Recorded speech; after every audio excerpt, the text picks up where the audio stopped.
This is the Storyworks Roundtable, where we have conversations about craft, because becoming a successful author begins with writing a great story. Hello and welcome to this week's Storyworks Roundtable. Today, Robert, Kathryn, and I are discussing physicality. So when you need your character to do something physical, to move their body through space, and maybe with some very specific movements or actions interacting with equipment or machinery or gear, how do you write that in such a way that it's going to stay engaging to the reader, yet be understandable and also felt, right? It's a bodily experience for the character. So hopefully it's going to be bodily for the reader as well on some level.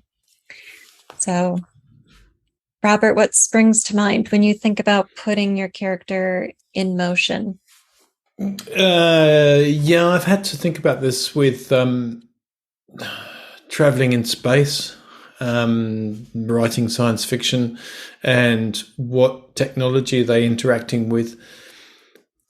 The issue is that you can try and make it too much about the technology and the futuristic nature of it. And the problem with that is that let's assume my work becomes celebratory, and 100 years after I've passed, people are reading it and going, "What the hell is an iPad?" So to some degree, whatever you do in science fiction, there will always mark your era. So I've tried to be, and I find that frustrating when I'm reading older work. You sort of think, it turns you off a bit because it pops you out of the story. So that's one alert, I think, is that, you've made it, I would have made it more about the physical thing than about the action. So I've tried to make it more about, they touch this pad and throw something up on the hollow, and then that's pretty much it.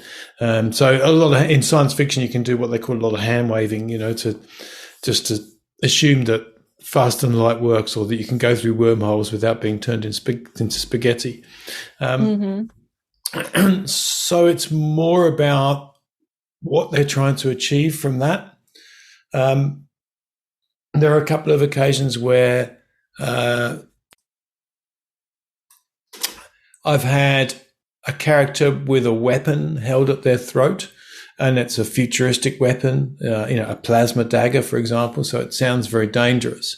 But I've concentrated on the hum and the warmth. So, as you said, Alida, to try and turn it into something that feels.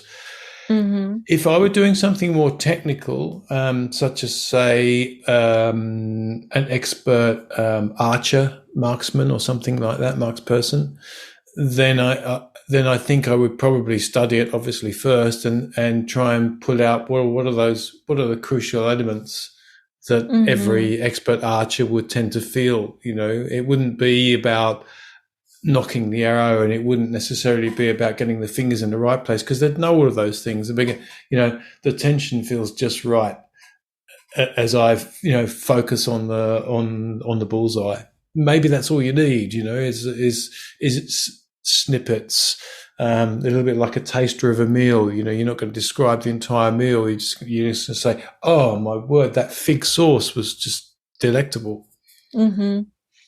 Yeah, I like what you said about finding that one detail that the master archer would know that you aren't going to find in a manual. Like you could find how to tension your bow and how to notch your arrow and, put your feet this way in this stance. But there's going to be that specific detail that makes it a lived experience instead of an instructional piece of writing.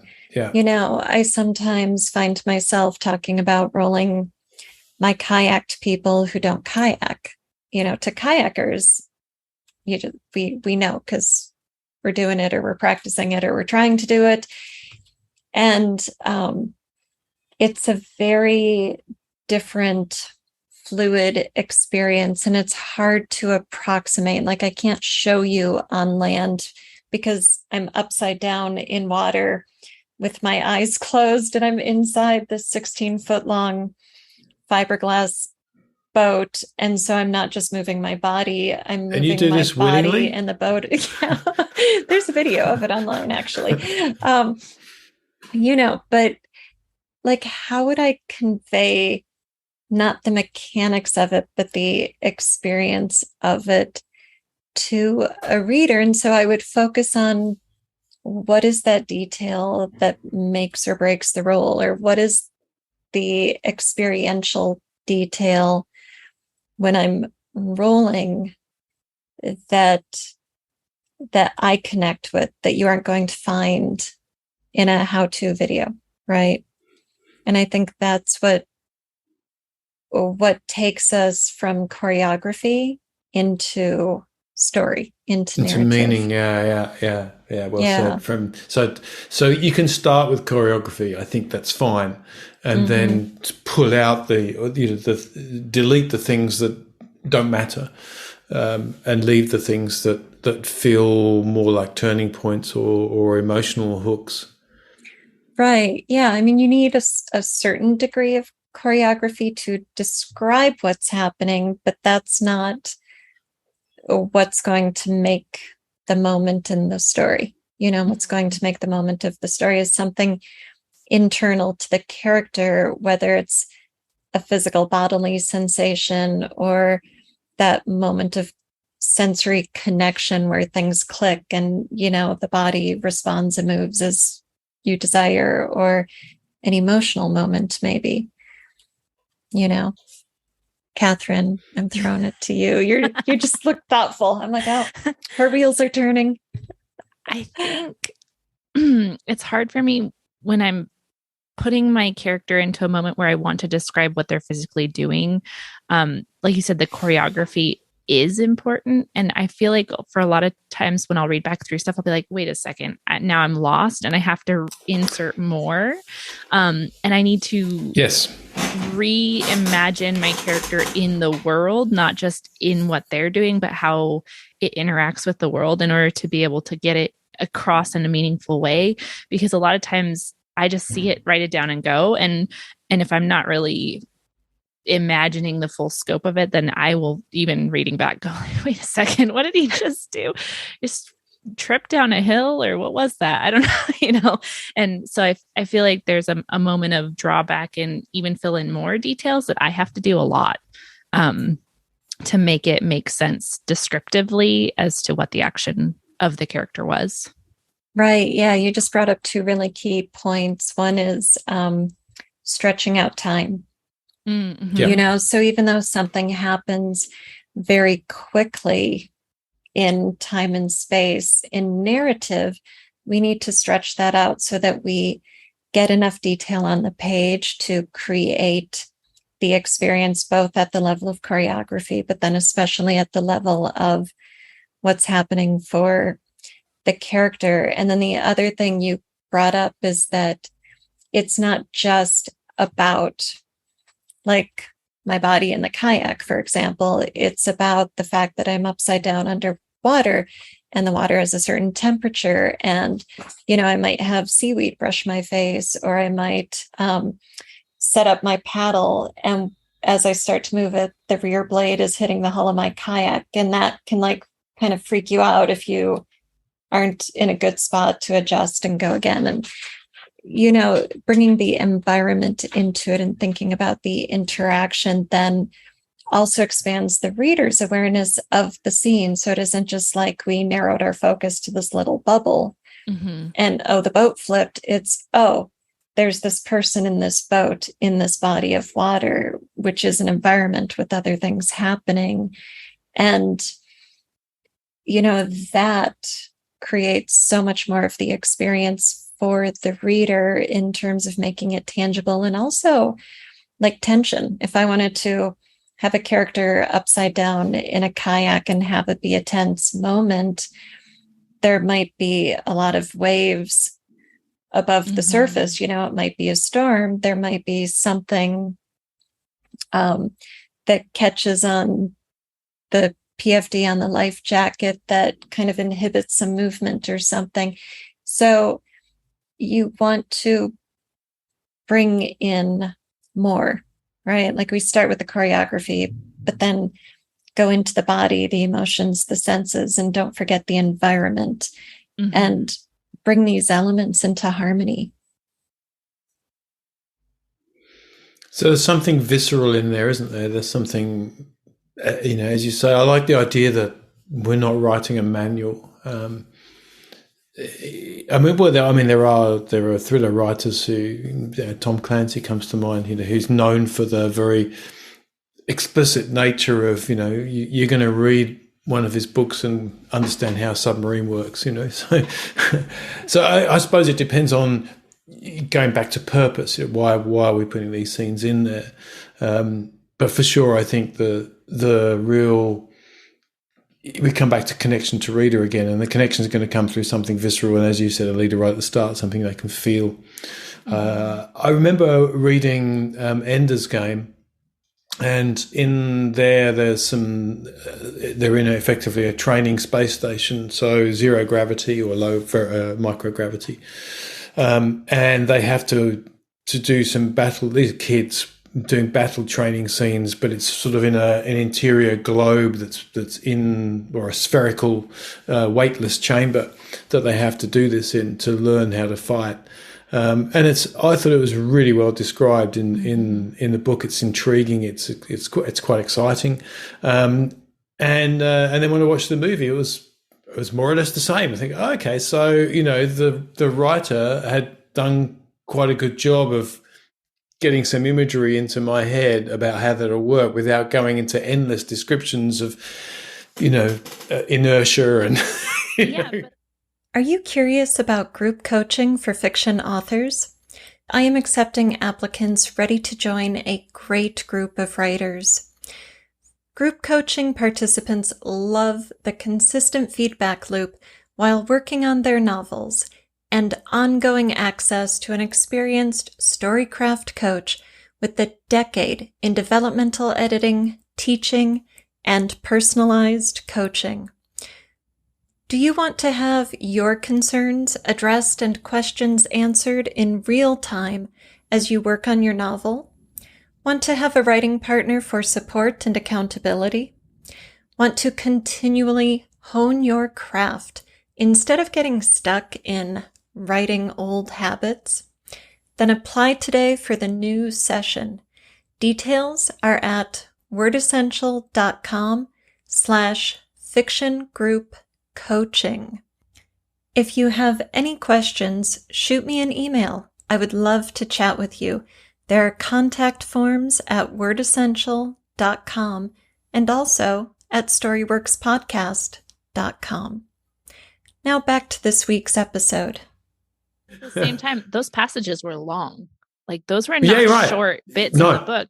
He puts his feet down and pushes off and goes flying across a thing. And there's a lot of there choreography, for paragraphs, right? As he's dealing with certain things. But like you said, it doesn't go into inertia, but you get the feeling anyway, right? Of the way that it interacts. And there's a lot of description of what's going on. Mm-hmm. And also like the shock as well of understanding that what you thought of as up and down is not relevant anymore. And that's something that doesn't occur to you. You think, okay, didn't get that. And that's, I think, where you can get intrigue for the reader. So, I might think as a wannabe archer that it's all about just, standing in the right spot and really getting a good eye on the target. But actually there's something completely different that you don't know what you don't know. So I think those are interesting things if you can make them visceral. Mm-hmm. They are, yeah. And it raises the point too that the less familiar something is to the reader, the more you need to describe it to make it understandable and bring it to life. You can say he drew his pistol or he mounted his horse and everyone goes, okay, got it. Yep. But you're describing zero gravity, practice battle training, and that's a whole different realm. Almost nobody in the world has had that experience. And so to take it from just like they floated around to they were using elements in their bodies to create propulsion, to create impact and contact, to wrestle, to, manipulate their bodies and each other. I'm just imagining, as you guys said, it was combat training, right? That takes so much more work as a writer. And you have to find that balance point between creating tedium and making it real. Yeah.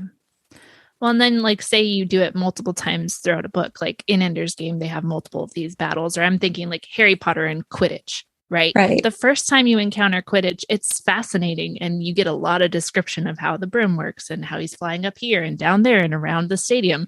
The second time, not nearly as much, right? You get a play-by-play of the game because you already understand the mechanics. And I feel like that's really useful in physical description too, is to know when am I repeating versus when am I just adding on to an already known and established physicality of my character. Nice. Yeah. So establishing shortcuts that you can reuse. Yeah. Right. And beginner's mind is really helpful. So when you're first introducing something like zero gravity or Quidditch or rolling a kayak, having a point of view character who is new to that experience gives you the perspective on, I have questions that need answers. I'm experimenting because I don't know. I don't understand how to finesse this yet. I try and I screw it up, right? I panic and I pop my spray skirt and I flip out because I didn't make it. All those things that a character who's already an expert at that doesn't have to process. So by giving us a character with beginner's mind, the reader gets to go through kind of the learning process, but also the what can go wrong and the foibles. It isn't just smooth and easy, right? The way it becomes for somebody who's already mastered it. Yeah. Or, I mean, I'm just going to be devil's advocate here. Yeah. You have your master who's rolling their kayak in the beginning and you get to experience it with them and you get the big, long description of a perfect kayak roll. Okay. And then later on, they're stuck in a really terrible situation and they don't get the perfect kayak roll. All of a sudden, you know why it's gone or what has gone wrong. And it ups the tension, right? Because you've seen it go perfectly and now it's not. So you can kind of play with that. Right. Definitely. I like it. Yeah. I mean, you can do it either way. I think whether you're doing it through the beginner's mind or through the master's mind, through that perspective lens, what's going to make it real and engaging for the reader is how you work the narrative, because you're still putting the reader in that position of experiencing something new. And then when you do have one of those readers who knows, whether it's rolling a kayak or going to space camp and playing in zero gravity, you need to get it right, because you don't want that like 3% of readers to go, all right, I'm done. You lost me. You screwed that one up. Yeah. So can you write a character doing something that you haven't at least approximated yourself? Like if you can't get to space camp to experience a zero gravity room or something, or you can't rock climb yourself to, the peak of a needle yourself, how do you put a character there and create that experience? There you go. That's the job of a writer, isn't it? Right, it's all secret sauce. You look at every writer's Google search history and you'll see. The weirdest stuff ever. That's right. Yeah. Yes. Yeah. Just the day before, I was researching. My search bar was how treat syphilis 1920s. And I was like, oh my God, the pop-up ads are going to be horrible. Jeez, I don't want to see him. No, yeah. Incognito window plays a big part. Oh, I didn't even think of going incognito. Dang it. Yeah. Yeah. That's Just hilarious. delete it from your history. It's fine. It's quite Okay, interesting. good. I mean, you look at something, you forget the incognito thing. You look at something for 3 seconds, and then Facebook is full of it. It's just it's so frustrating. Or YouTube. Anyway, Yes. yeah. I mean, I've done the same thing. Out of curiosity, what happens when people cry in zero gravity, for example, and actually, there's a wonderful video by Chris Hadfield where he does exactly that. He simulates it, and the tears actually just stick around the eye. They don't float off into space. The surface tension keeps stuck on the skin. So interesting. So I think sometimes those little details help anchor a reader. You don't need to go on and on about it. Well, and you don't have need you to read have been in space. You can right? Just find the video, and all of a sudden you've got it. And also remembering what reader you're appealing to. Have either of you read Project Hail Mary by Andy Weir? Mm-mm. I think it's really good. He wrote The Martian. And I think it's really lovely. My daughter loved it. My wife loved it. And yeah, it's fantastic. It's just a great space adventure. And with some unexpected things in it, I won't spoil it. But there are parts of it that are extraordinarily engineering complex, where he has to figure out problems, and it doesn't stop. There are lots of problems because of what happens. And he's ill-equipped to handle those problems because he's not an expert. So he has to figure a lot of stuff out. And if you look at the negative reviews, they're all about, oh, God, if there was another bloody problem with some fuel cell that I had to then get out into here and learn how to turn this off and do. But to me, that was fascinating. So I think we have to remember the reader as well. Are we showing a meticulous point of view character, for example? Is this somebody or is the authorial voice or is the narration style very focused on those things because it's important to the voice of the story? So to me, there's this sort of cloud around it where you don't want to then you're writing a detective thriller book and then all of a sudden you get into the bit where they've got their guns out and we're down into the nitty gritty of how the safety works, but there's no safety on my opponent's gun. So, does that really matter at that point if we haven't really been detail focused in the story up till that point? Mm-hmm. Yeah, yes. And I think what you're saying ties into plot as well, like going back to the rock climbing example. I could be very specific about how the climber ties in and where the belayer is and whether or not they check each other's knots before the climber starts ascending and how well the anchor was set, is it bolted, is it lead, is it whatever. And all of that could be, organic to the narrator and something my readers love, like in the example you're talking about, the right readers love, or it could become tedium, or it could serve a purpose in the plot when you show that time there's a mistake or it's the saving grace, right? Or so as we think about what we're doing, I mean, it might even going back to physicality in the body. If the rock climber is going up and maybe slips and falls and the anchor catches and, she's fine, but then she's sketched out. She's really anxious. And so now as she continues, she might make a mistake. And so we might see like micro details, like sweaty palms on the rock surface, or with, just like a couple of toes on a hold and that calf muscle really tense. And then the leg starts trembling because we're seeing the emotional effect of the fall and how that translates into the body and how that increases the danger on the climb and such. And so when we create focus and go macro or micro and how much detail we give depends on a lot of factors, like the narrative we've established and when it's really helping the reader understand what's happening and than when it's driving the plot as well, you know? Lots to consider. Just thinking about putting our readers in our characters' bodies. Totally. It does help too sometimes just to enact them. I know that people who dictate say that it does help them. They feel their scenes are more real because they've been walking around kind of doing stuff. Probably not climbing cliff faces, but while dictating a story, that would be a skill. But I think, you know, it's being trapped at a keyboard can sometimes make it harder.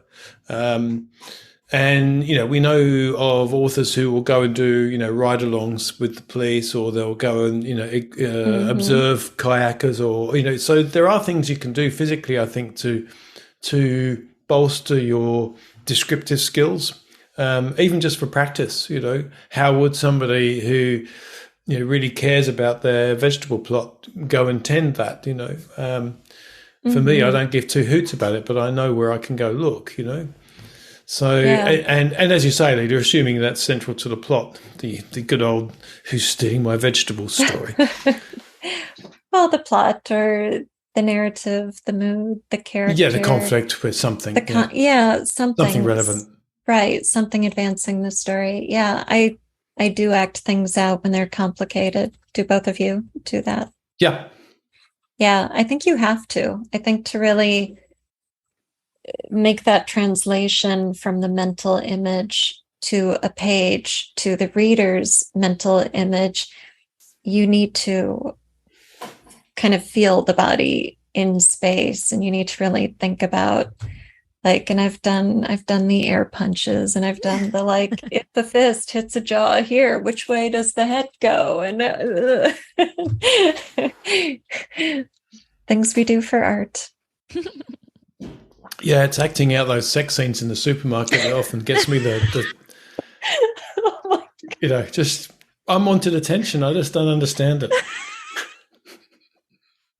thank you for listening to the Storyworks Roundtable. Find all our shows, show notes, and videos at storyworkspodcast.com.